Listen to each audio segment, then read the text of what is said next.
Good morning.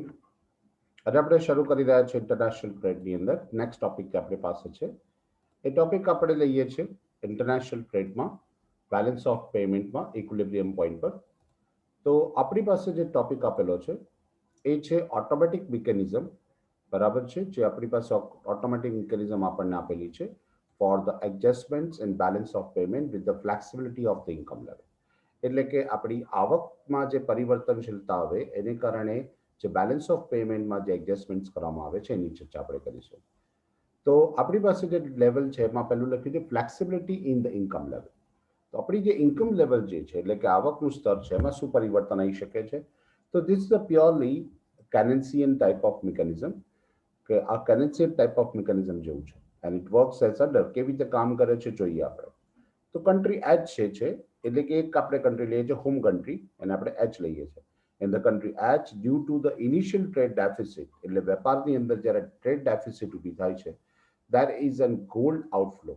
અહીંયા આગળ gold outflow થાય છે એટલે કે આપણા દેશની અંદર ડેફિસિટ થવાને કારણે આપણે વિદેશમાં ચૂકવણી કરવાની હોય તો એ ચૂકવણી જે બાકી હોય એ આપણે આઉટફ્લો કઈ રીતે આપીશું, એ પૈસા આપણે નાણાં દ્વારા અથવા તો આપણે નાણું આપણે ચૂકવીશું ગોલ્ડ દ્વારા. Constructions of the money supply, આપણા દેશમાં નાણાંનો પુરવઠો ઘટી જશે and rise in interest rate, અને વ્યાજનો દર વધી જશે. Level of investment will fall, વ્યાજનો દર જે લેવલ ઓફ ઇન્વેસ્ટમેન્ટ જે મૂડીરોકાણ છે એ મૂડીરોકાણ પણ આપણા દેશની અંદર ઘટી જશે. ઇન્કમ લેવલ એ વ્યાજનો દર ઘટી જવાને કારણે આપણા દેશમાં મૂડીરોકાણ ઘટશે. Income level will also fall via multiplier operations. Multiplier operation દ્વારા આપણા દેશની અંદર આવકનું પ્રમાણ પણ ઘટશે, કારણ કે જો મૂડીરોકાણ ઘટશે તો મૂડીરોકાણ ઘટવાને કારણે કંપનીઓની અંદર અથવા તો ફેક્ટરીઓની અંદર શું થશે, પ્રવૃત્તિઓ ઘટી જશે, અને પ્રવૃત્તિઓ ઘટી જવાને કારણે આ લોકોની આવકો ઘટી જશે. Imports of the country H will fall depending upon the marginal propensity to import in home country. એટલે આને કારણે શું થશે કે દેશમાં ઉત્પાદન પણ વધશે, લોકોનું આવકનું સ્તર પણ ઘટશે, તો import of the home country, દેશનું જે આયાત કરવાની ક્ષમતા છે એ પણ ઘટી જશે. કારણ કે શેની પર આધાર રાખે છે તો કે આપણી ઇમ્પોર્ટ કરવાની ક્ષમતા પર, આપણી માર્જિનલ પ્રોસ્પેન્સિટી ટુ ઇમ્પોર્ટ પર. The fall in the import will eliminate the initial import surplus. જે આપણી પાસે ઇમ્પોર્ટનું જે સરપ્લસ હતું, બરાબર છે, એ સરપ્લસ અહીં આગળ શું થઈ જશે, ગાયબ થઈ જશે, નષ્ટ થઈ જશે, બરાબર, એલિમિનેટ થઈ જશે. And home country H the restore the balance of payment equilibrium, અને home country balance of payment equilibrium પર આવી જશે. એવું જ આપણે ફોરેન કન્ટ્રી દ્વારા વિચારીએ તો ઇન ફોરેન કન્ટ્રી, જેને આપણે એફ તરીકે લખીએ છીએ, in foreign country due to initial trade surplus, વેપારની અંદર જે સરપ્લસ હતું, બરાબર છે, એ લોકોની આવકો વધારે હતી ખર્ચા કરતા, there is an gold inflow.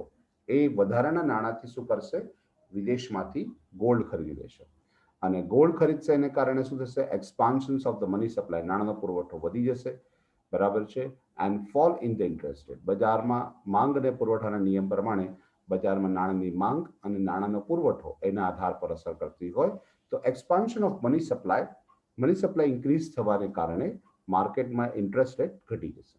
Level of investment will rise, અને પરિણામ શું થશે કે વ્યાજનો દર ઓછો થઈ જશે, લોકો વધુ ધિરાણ લેશે, એટલે દેશની મૂડી અંદર મૂડીરોકાણ વધારે થશે.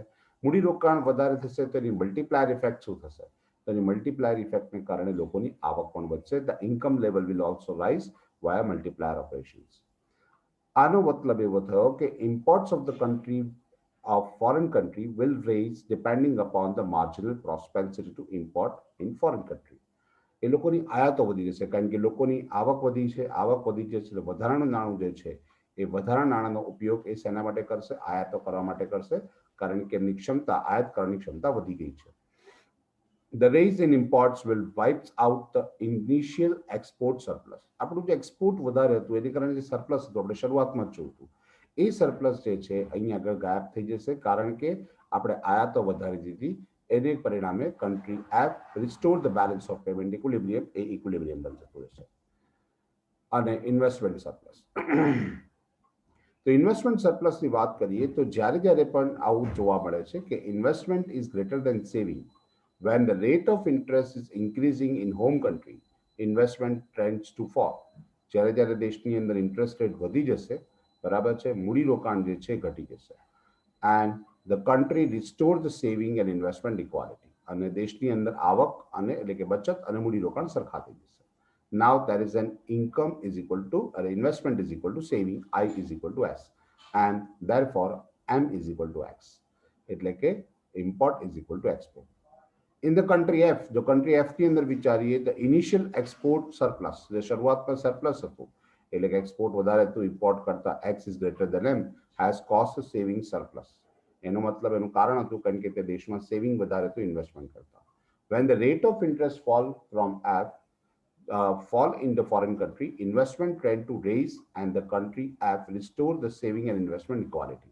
અર્થતંત્રમાં બંને સમાન જોવા મળશે. Now there is an income is equal to say investment is equal to saving, and therefore import is equal to export. એટલે import export અને saving બંને સરખા થઈ જશે.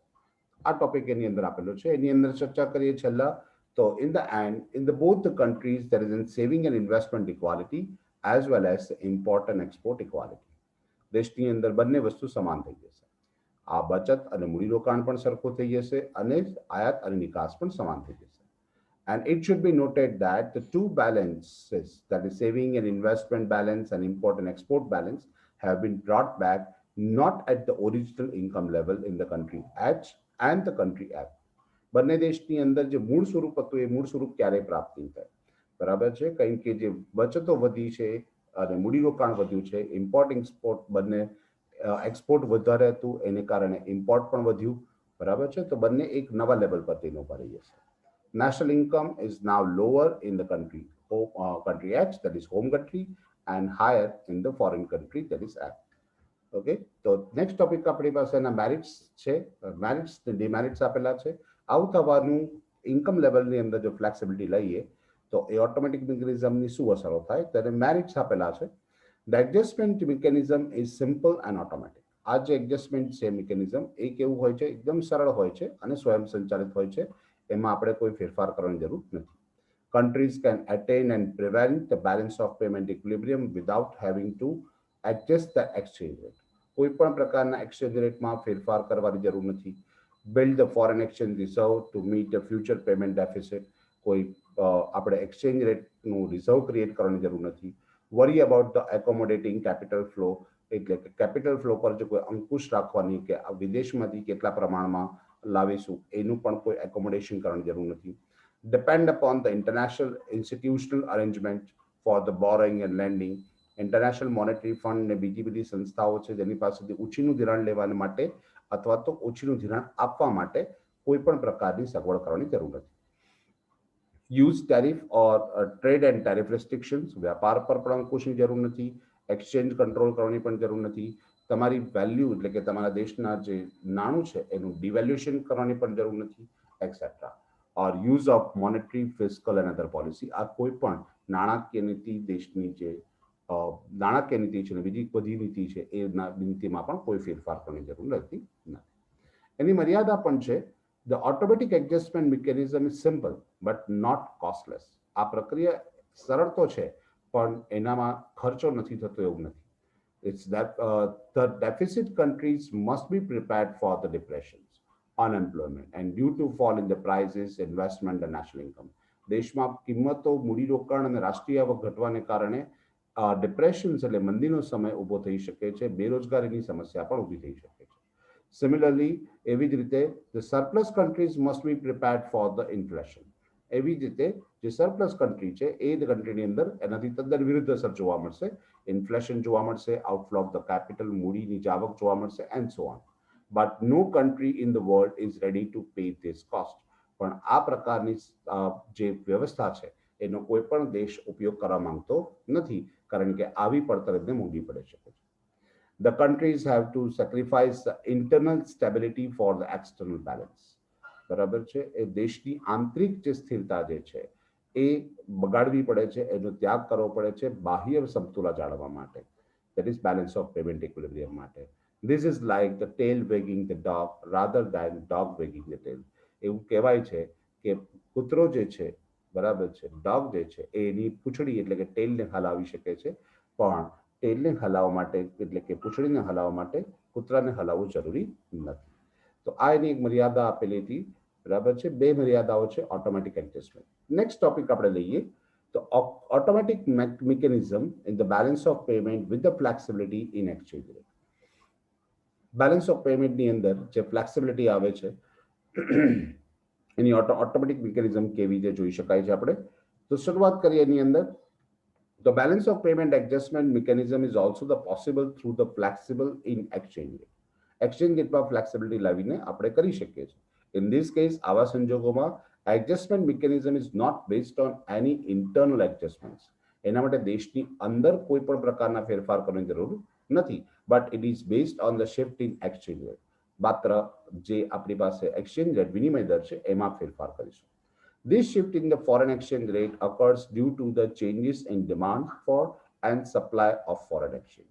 આ જે shift in the foreign exchange છે, foreign exchange માં જે ફેરફાર થશે એ શેને કારણે થશે એની માંગમાં એટલે કે જે માંગ છે અને એના પુરવઠાના પ્રમાણમાં ફેરફાર કરીશું વિદેશી હુંડિયામણમાં એટલે મેળવાઈ જશે. The foreign exchange rate, that is the price of the pound in terms of dollar, is determined by the demand for and supply of the foreign exchange or pound. એટલે અહીંયા ઉલ્લેખ કર્યો કે ફોરેન એક્સચેન્જ રેટ જે આપણે કિંમત નક્કી કરીએ પાઉન્ડ અને ડોલર આપણા દેશના નાણાને આપણે ડોલર કન્સિડર કરીએ અને વિદેશી નાણાને આપણે પાઉન્ડ કન્સિડર કરીએ તો ડિટરમાઇન્ડ ફોર ડિમાન્ડ ફોર એટલે એની માંગ કેટલી રાખીશું અને પુરવઠો કેટલો હશે એના આધાર પર નક્કી થશે. If there is an axis and demand for the pounds આપણે જો પાઉન્ડની માંગ વધારે કરીશું તો foreign exchange will be rise વિદેશી હુંડિયામણ દર વધી જશે. If there is an excess supply of the pound, જો પુરવઠો વધારે હશે આપણી પાસે પાઉન્ડનો તો વિદેશી હુંડિયામણનો દર ઘટી જશે. Foreign exchange rate will be fall. If there is an equality between the demand for pound and supply of pound, એની માંગ પાઉન્ડની માંગ અને પાઉન્ડનો પુરવઠો બંને સરખા હશે, there is an equilibrium in the foreign exchange market, that is equilibrium in balance of payment. એટલે balance of payment equilibrium ત્રણ situations હોઈ શકે છે. પહેલી આપણે લઈ લઈએ છીએ ઓટોમેટિક મિકેનિઝમમાં deficit in balance of payment. જો બેલેન્સ ઓફ પેમેન્ટમાં ડેફિસિટ હોય તો શું કરી શકાય? તો બેલેન્સ ઓફ પેમેન્ટમાં ડેફિસિટની અંદર આપણે જોઈ શકીએ છીએ કે figure shows that in tendency of the balance of payment deficit. આ ફિગરમાં આપણને ડેફિસિટની કન્ડિશન આપી છે and this arise because of a rightward shift in the pound demand. હવે આપણા દેશની અંદર બેલેન્સ ઓફ પેમેન્ટની અંદર ડેફિસિટ છે એટલે ખાત છે, બરાબર છે. એટલે આપણે એ કેવી રીતે હોઈ શકે તો કે બે પદ્ધતિ દ્વારા હોઈ શકે. કાં તો આપણા દેશની અંદર rightward shift of the pound demand curve from Y curve which shows increase in demand for pound, એટલે કે પાઉન્ડની આપણા દેશમાં માંગ વધી જાય. પાઉન્ડની માંગ જો આપણા દેશમાં વધી જાય એટલે ડીડી થી લઈને નવી માંગ રેખા આપણી પાસે તૈયાર થઈ છે D1 D1, બરાબર છે. જ્યારે SS અને DD આપણી પાસે એ ઇક્વિલિબ્રિયમ પોઈન્ટ હતો અને માર્કેટમાં જે રેટ આપણી પાસે આપેલો હતો એ R0 હતો, બરાબર છે. તો rightward shift of the pound demand curve rightward shift થઈ જશે. અથવા તો બીજો ઓપ્શન એવું થાય અથવા leftward shift in the pound supply curve which shows the decrease in supply of pound, બરાબર છે. આપણા દેશની અંદર બની શકે કે પાઉન્ડનો પુરવઠો છે એ ઘટી જશે એટલે લેફ્ટ હેન્ડ સાઇડ મુવમેન્ટ થશે એટલે SS જે આપણી પાસે રેખા છે એની ઉપરની તરફ આપણને રેખા મળી, બરાબર છે. એના આધાર પર આપણો જે રેટ આપણી પાસે છે એ C પોઈન્ટ પર આવીને ઉપર રહેશે, બરાબર છે. ઓરિજિનલ ડિમાન્ડ રાખીએ અને પુરવઠામાં પરિવર્તન કરીએ તો પણ C પોઈન્ટ મળશે, ત્યાં પણ આપણી પાસે એક્સચેન્જ રેટ R1 થઈ જશે. ઓર કોમ્બિનેશન ઓફ બોથ એટલે કે બંને બની શકે છે. તો જોઈએ શું પરિણામ આવી શકે છે. The original equilibrium exists at the point A. આપણે અહીંયા જોઈ શકીએ છીએ કે point A પર આપણું equilibrium છે, where the demand for pound and supply of pounds are equal. જ્યાં બંને સરખા છે, that is 1 pound is equal to $5. It's an original exchange rate. It shows the balance of payment equilibrium. બરાબર છે, ये equilibrium છે. Here the equilibrium exchange rate is R0, that is 1 pound is equal to $5. Now Number 3 માં લખેલું છે કે now if there is an any only the rightward shift in the pound demand curve, કે માંગની જે રેખા છે પાઉન્ડની જે માંગ છે એ માત્ર જમણી તરફ ખસશે. We move from the point A to point B. તો આપણી પાસે supply curve as it is રાખીએ S અને ડિમાન્ડ કર્વ આપણી પાસે D1, તો પોઈન્ટ મળશે આપણને B. The exchange rate raised from R0 to R1 અને B જે આપણને આપેલો છે intersection point, તો આપણી પાસે R1 આપણને exchange rate મળશે. R0 to R1, it's moved from R0 to R1. Here the pound has appreciated and dollar has depreciated. પાઉન્ડની મૂલ્ય વધી ગયું કારણ કે ડોલર એક પાઉન્ડ બરાબર $6 થઈ ગયા, તો એનો મતલબ કે ડોલર વધારે ચૂકવવા પડશે એટલે ડોલર ડેપ્રિશિએટ થયું અને પાઉન્ડની કિંમત $5 જગ્યાએ એક પાઉન્ડની કિંમત $6 થઈ ગઈ એટલે એની કિંમત વધી એટલે appreciated. That is 1 pound is equal to $6. Now, if there is an only leftward shift in the pound supply curve, ખાલી સપ્લાય કર્વ સ્ટેટ ફેરફાર થાય એટલે S to S1 મળશે આપણને. We move from the point A to point C. આપણે point A થી point C સુધી જઈશું. Exchange rate raised from R0 to R1. Exchange rate વધી જશે R0 to R1 એ જ exchange rate આવશે. Here again the pound has appreciated and dollar has depreciated. અહીંયા પણ ડોલરની કિંમત ઘટશે અને પાઉન્ડની કિંમત વધી જશે. તો ત્યાર પછી આપણને આપેલું છે એમાં however if there is a both rightward shift in pound supply curve and demand curve and leftward shift in the pound supply curve બંને ફેરફાર થયા એટલે કે ડિમાન્ડ પણ વધી ગઈ એટલે D1 D1 થઈ ગઈ અને પુરવઠો પણ ઘટી ગયો that is S1 S1 થઈ ગયું. We move from point A to D and here the exchange rate raised in a greater degree from R0 to R2. આપણી પાસે R2 લેવલ સુધી આપણો એક્સચેન્જ રેટ વધી જશે. It's a greater degree, that is 1 pound is equal to $7. Again the pound has appreciated and dollar has depreciated. Automatic mechanism આગળ જોઈએ તો surplus balance of payment કોને કહેવાય? The second point આવ્યું કે surplus balance of payment શું છે?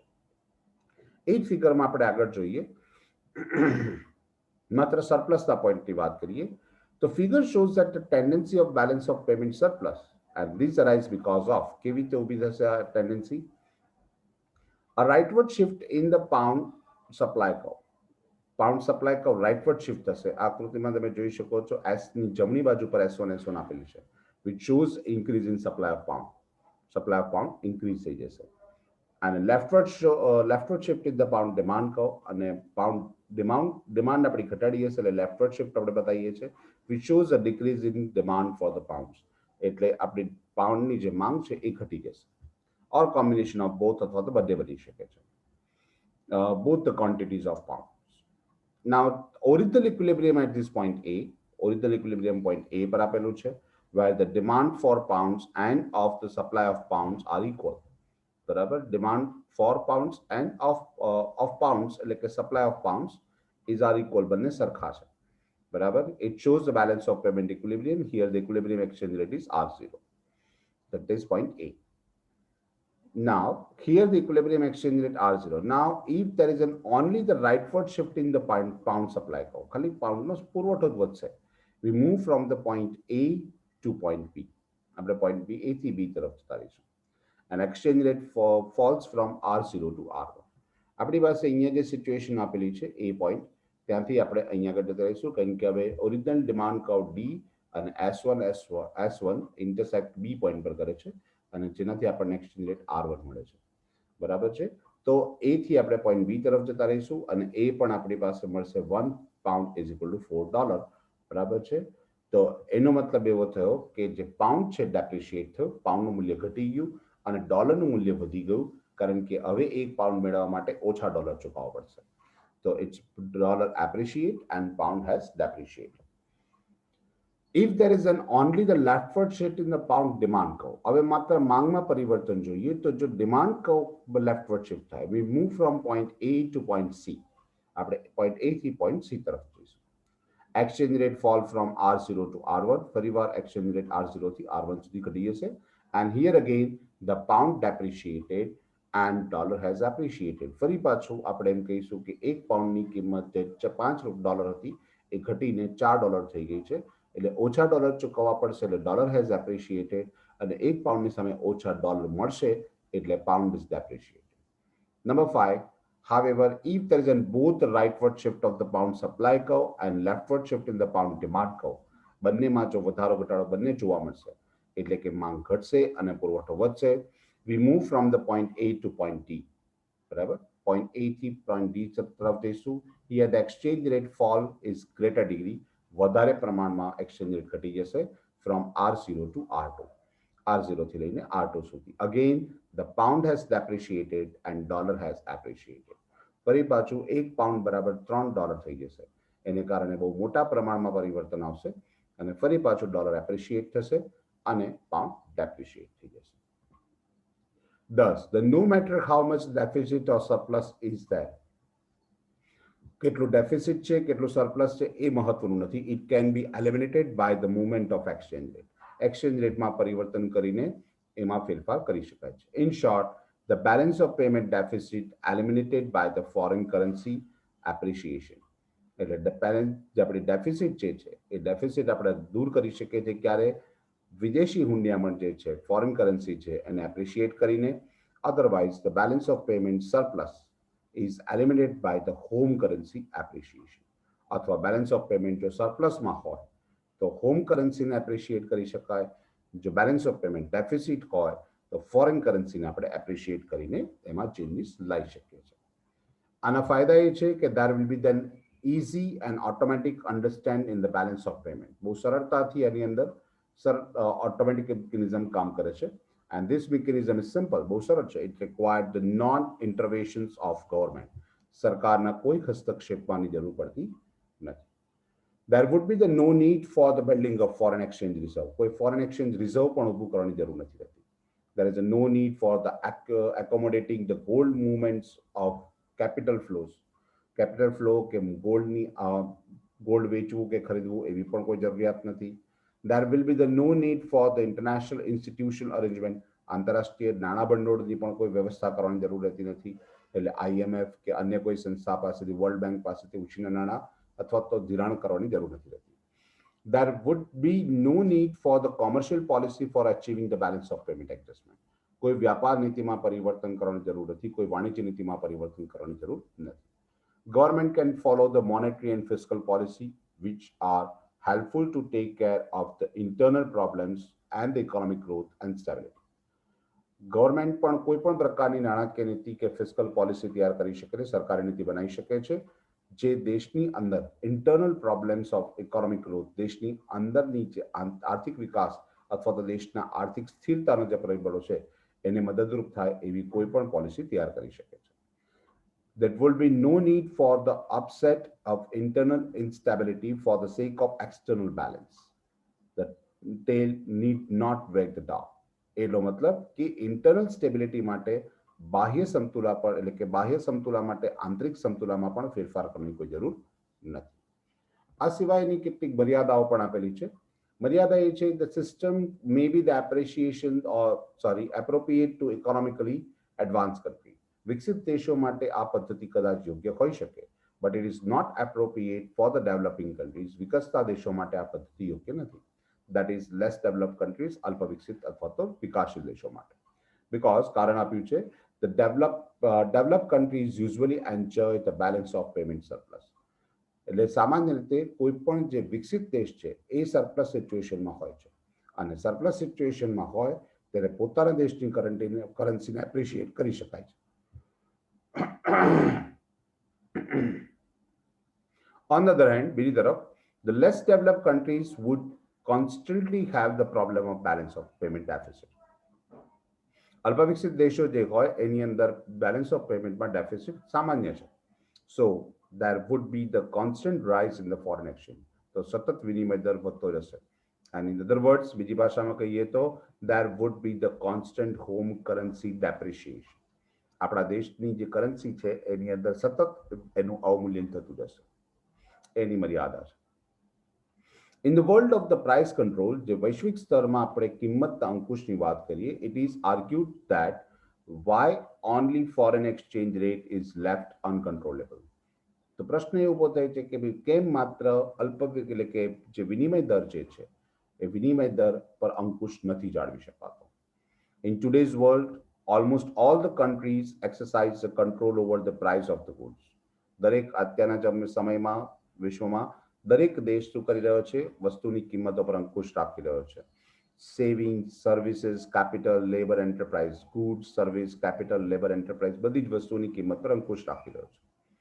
In the world of the price control, જે વૈશ્વિક કિંમતના અંકુશની વાત કરીએ, we find the control over the commodities price. વસ્તુની કિંમતોની વાત કરીએ, wages of the labor, શ્રમિકોના પગાર પર અંકુશ છે, interest on capital, મૂડી પર વ્યાજની પર અંકુશ છે, profit on entrepreneurs, નિયોજકોના નફા પર અંકુશ છે, and so on. The foreign exchange is also a commodity. Foreign exchange પણ એક પ્રકારની વસ્તુ છે. તો તો એની પર પણ અંકુશ હોવો જોઈએ. When the exchange rate rise, જ્યારે exchange rate વધે છે, the speculation start buying it. ત્યારે speculators એટલે કે જે સટ્ટાખોરો છે એની શરૂઆત કરે છે. This means adding the fuel to fire. બરાબર છે, એ બળતામાં ઘી હોમે છે. Because there will be the acceleration rise in the exchange rate. એ ખબર છે કે exchange rate સતત બદલાતો રહે છે, ત્યારે સ્પેક્યુલેટર્સ ઓછી કિંમતે બજારમાંથી ડોલર્સ કે પાઉન્ડ્સ ખરીદી લે છે અને પછી શું કરે છે, ઊંચી કિંમતે વેચી દે છે. That is accelerated home currency depreciation. બરાબર, જે આપણા દેશની જે મૂલ્ય વધ્યું છે એને ઘટાડી દે છે. Under the balance of payment deficit the foreign exchange rate rise. Foreign એક્સચેન્જનો રેટ જે છે વધી જાય છે. This will make the imports expensive. એને કારણે આપણી આયાતો મોંઘી બને છે. Export attractive and balance of payment adjustment would be made.